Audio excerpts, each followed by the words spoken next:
What you got there? Just some gems. You've been hiding them from me. Yeah, they're my hidden gems.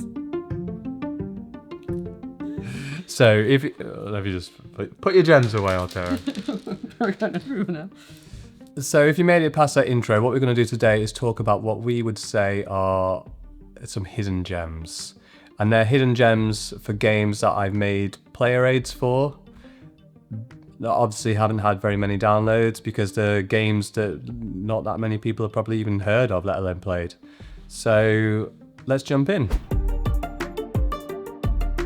We now have Battle of Versailles, which is a 2-player game. Mm-hmm. So you are versus each other directly.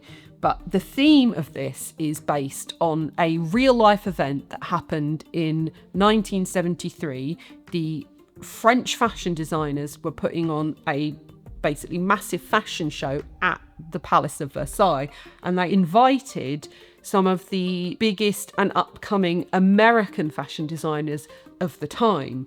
So the game is, one of you is going to be the French designers and one of you is going to be the American designers, and you are basically battling it out on this fashion show. But it's really great how much they have integrated the theme into this. It really reflects that, because the actual event, the French had about 2 hours for their show and the Americans were only allowed 30 minutes.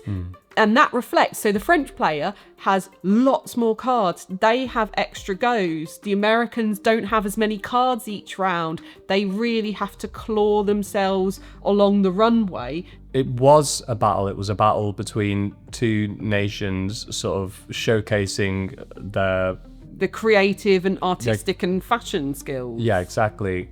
But what actually happened was, yes, France hosted it, and France themselves were like, okay, we have this amount of time and we will show our classic designs, and we, not saying that they didn't have the ability to showcase, beautiful outfits and things, but at the end of the day, it was a competition, and the Americans won.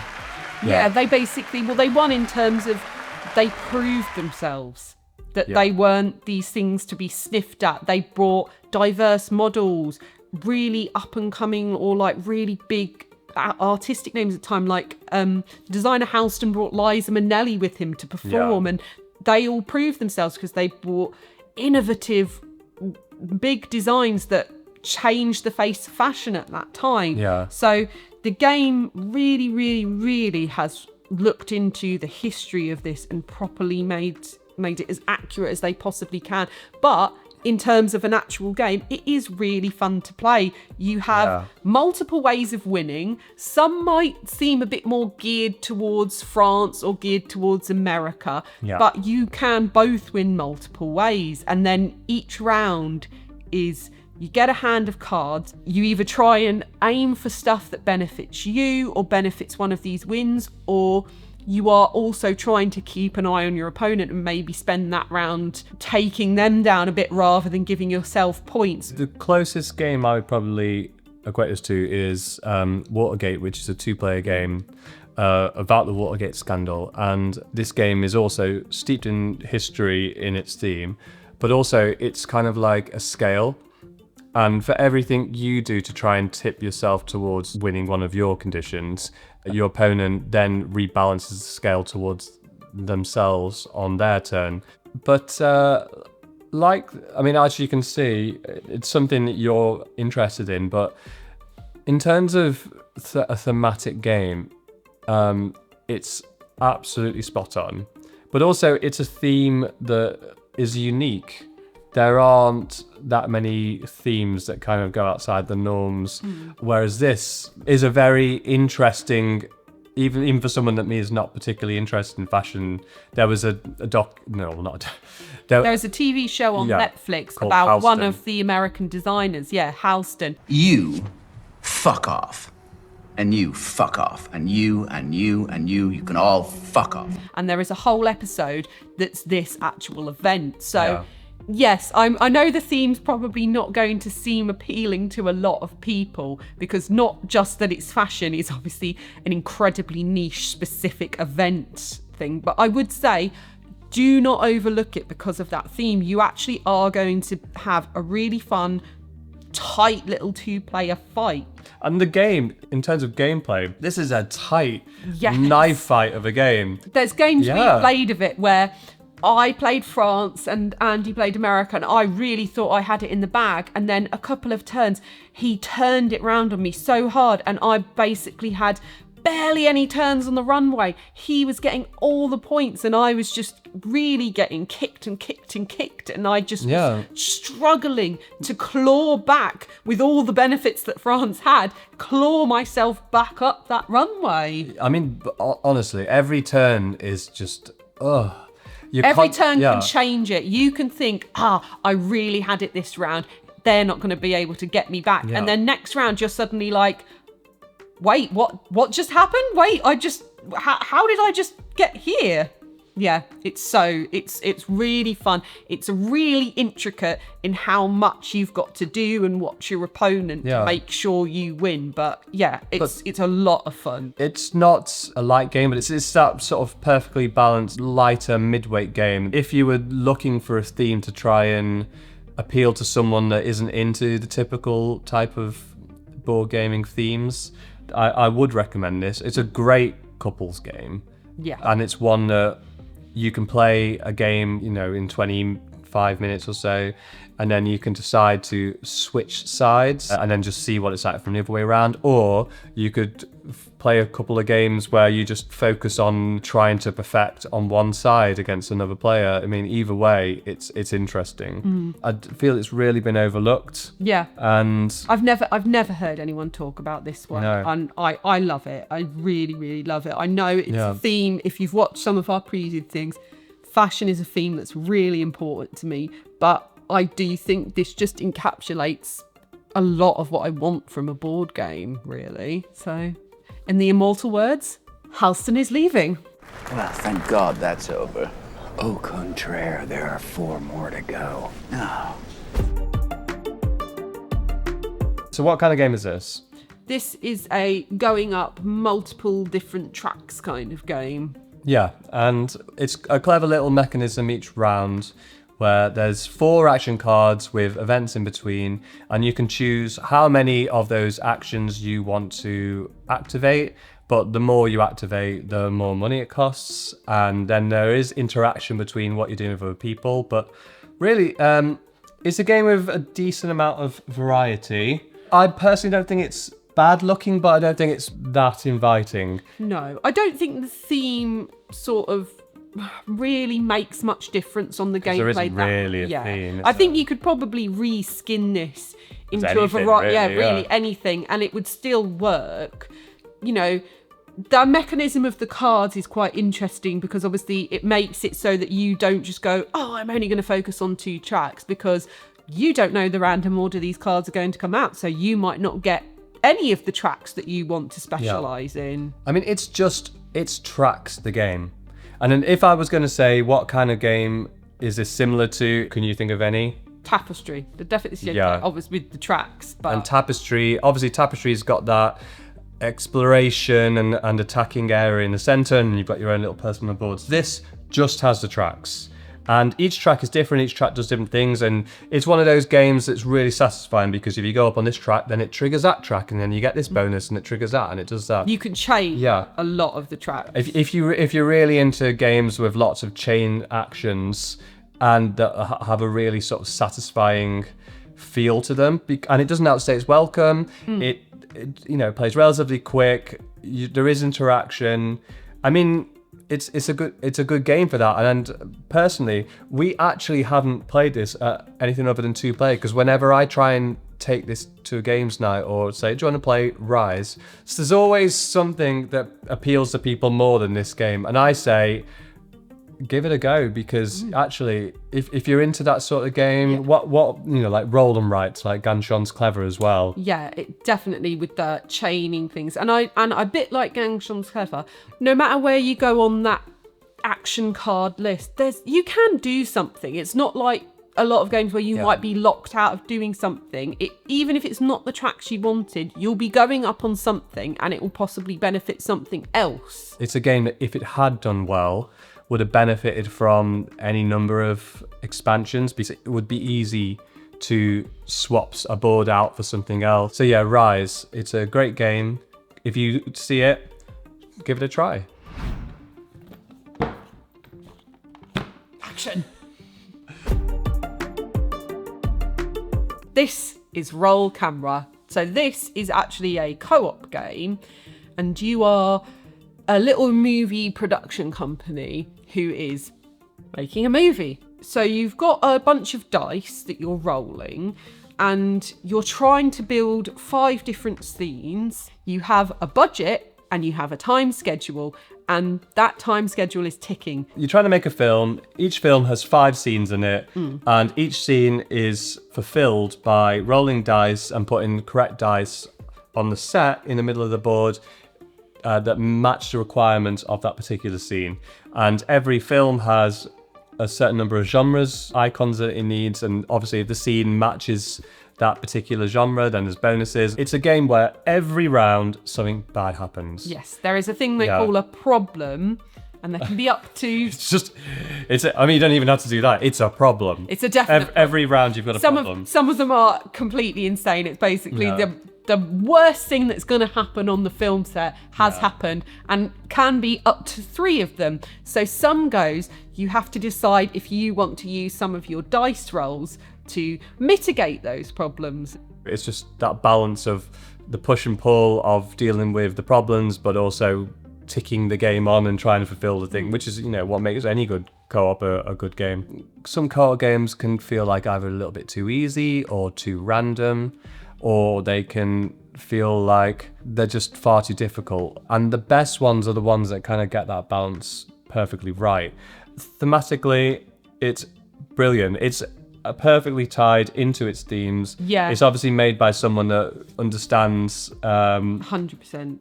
They've either worked in the industry or they know people, because this feels like, as 2 people ourselves who've worked in that industry, this just feels like, maybe apart from some of the insane problems, this feels like, that's trying to get something shot. That's definitely how it is. And everything to do in filmmaking is always a compromise. So this is all just about making the right compromises. So again, thematically, it's perfectly suited to a co-op game. Next up, we have Cape May. I've no idea how I came across this game, but I'm glad I did, actually. What kind of game is this? This is a property building game, essentially. You are in a American seaside town in the 19th, 20th century, and you're basically just building either homes or shops. There is 4 different levels. So you've got the sand, the dirt, the grass, the gravel. And so obviously building closer to the sea on the sand gives you more points. But there's also in-game benefits to why you might be wanting to build more on the gravel as well. You want to try and build a majority further away from the seafront, but also you get benefits for building closer to the seafront, but obviously it's more expensive to build closer to the seafront. And then there's Prime also... Prime real estate. Exactly, yeah. You have to move around this seafront, and there are one-way systems and there are branching paths, and you have a kind of cards, and each card you have to move that exact number of spaces. And if you play just 6, for instance, you can no longer play a 6 until you spend an action to pick all your cards back up. That makes it a bit more interesting. And it looks great, really nice artwork. If we were going to say, what kind of game should this appeal to you? If you're a fan of a certain type of game, what can you name one? Well, we did have a word about this. We were trying to think of what games we would compare this to. And weirdly, I would probably say Monopoly. The whole you're moving around and building properties obviously is essentially what Monopoly is, but it's obviously done in... If you're a seasoned board gamer, we obviously all know how a lot of us feel about Monopoly. So this is basically, if you want that mechanic of a game, but obviously not done in this really randomized, inefficient way, which sometimes has no ending. Yeah, exactly. I mean, it mitigates the dice rolling. It's Yes, the cards make it less random because Yeah. you are planning with all these cards of movement. You are planning where you want to go. It's your choice. You aren't just randomly landing somewhere. And I have played this with someone who was pretty new to board games. Did he even win?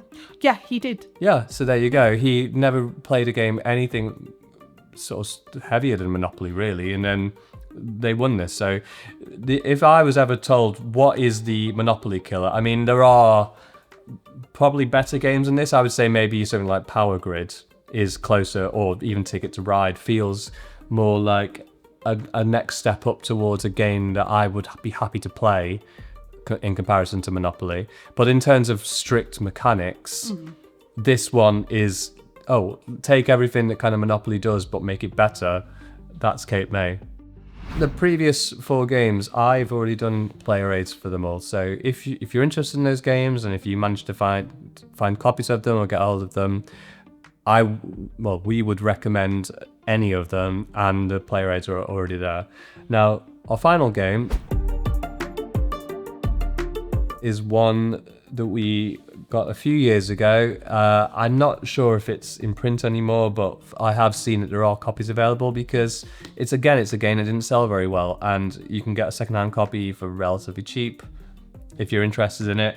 But also, this is the only one I haven't done a player aid for, so I think I'm going to put something together and release it just after this video. Yeah. It's not a hard game, which is probably one of the reasons why I haven't done a player aid yet. But it's also a game that, like any of our games, if I don't have a player aid, I'm kind of put off taking it off the shelf. And so we haven't played this in a little while, but every time we play it, it's one of those games that you're like, oh god, we should play this more often. Yeah, So- you kind of forget how good it is, then you have a game Yeah. of it and go, why aren't we playing this more often? And I've played it a game, I have seen it play, we've taken it to a games night and people have played it, and it's very appealing. It doesn't outstay its welcome. It says on the box what? It's only about 30 minutes. 30 yeah. minutes, but so this is a 2 to 6 player game, and it doesn't matter how many people you play with because it's a real-time game.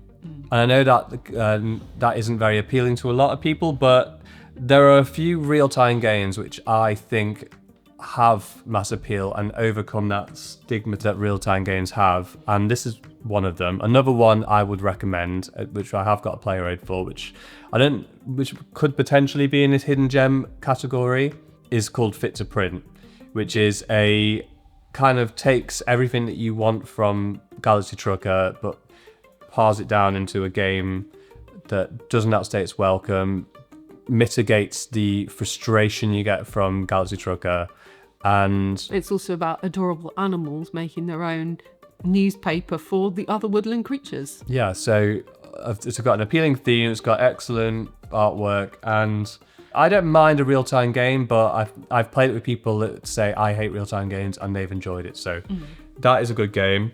And less about Fit to Print, let's talk about Cosmic Factory. You have a bag of random tiles and you take a load out and then do a draft. And once we've all done the draft, you take your little egg timer and then you have until that runs out to place all your tiles together. It's 3 different planets. You've got green planets, blue planets, red planets, and they sort of all fit together in different ways, and you are trying to create the largest area of different colours. So it's Rainer Knizia. It's typical for his. It's not. He didn't design this game, but it's typical of the way he scores games. You score points for your lowest scoring planet. So obviously you need to balance all 3 of those as best you can over the number of rounds. And then it does not say it's welcome. There is an event that happens every round.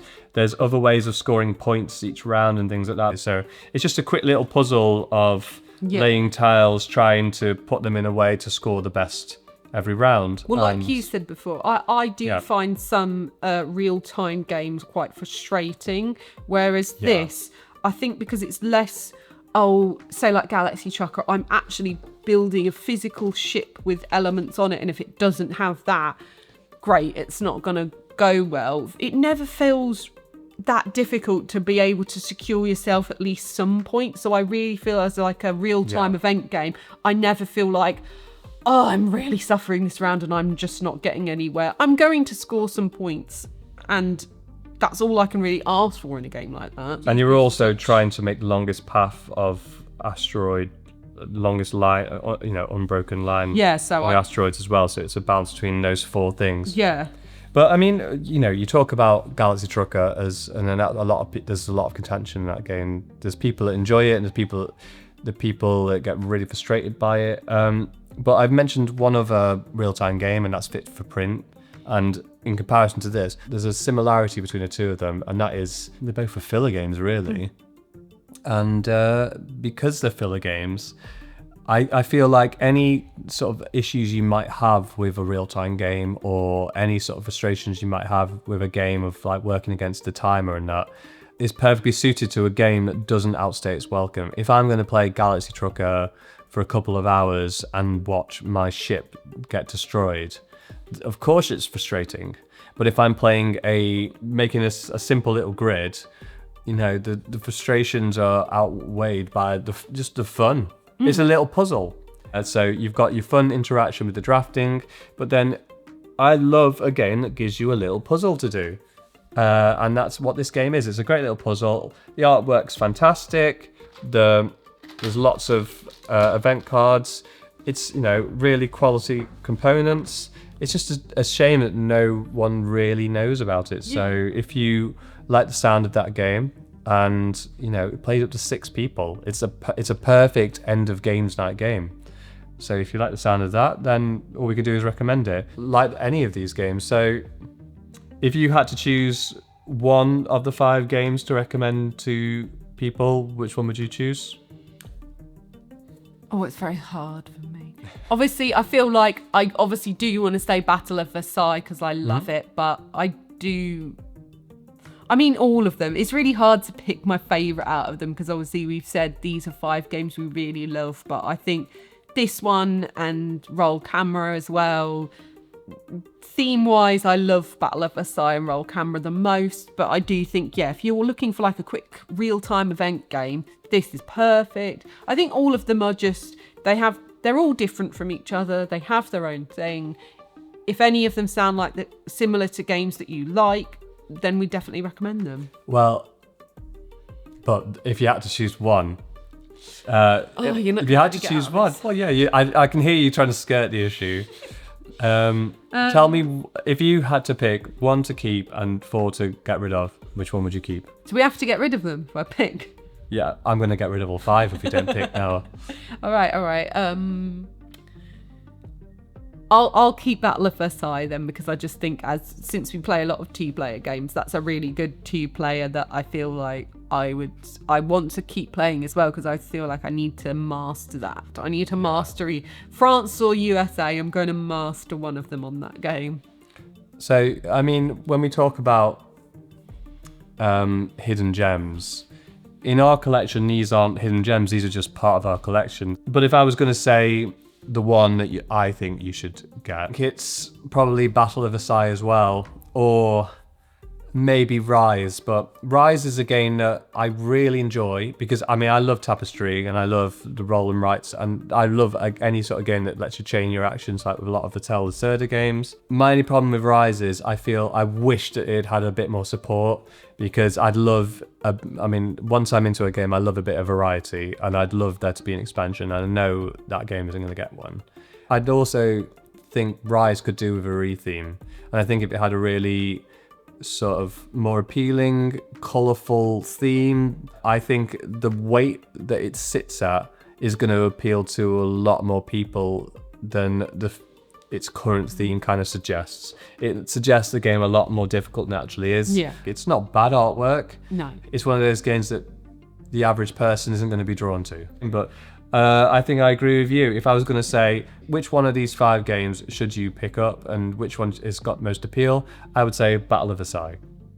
If you want to try and take any recommendation from us, I think you can say that if I've made a player aid for a game, it's likely that we at least enjoyed playing it to some extent. Yeah, maybe we'll do something like this again in the future. But for now, hope Hope you enjoyed.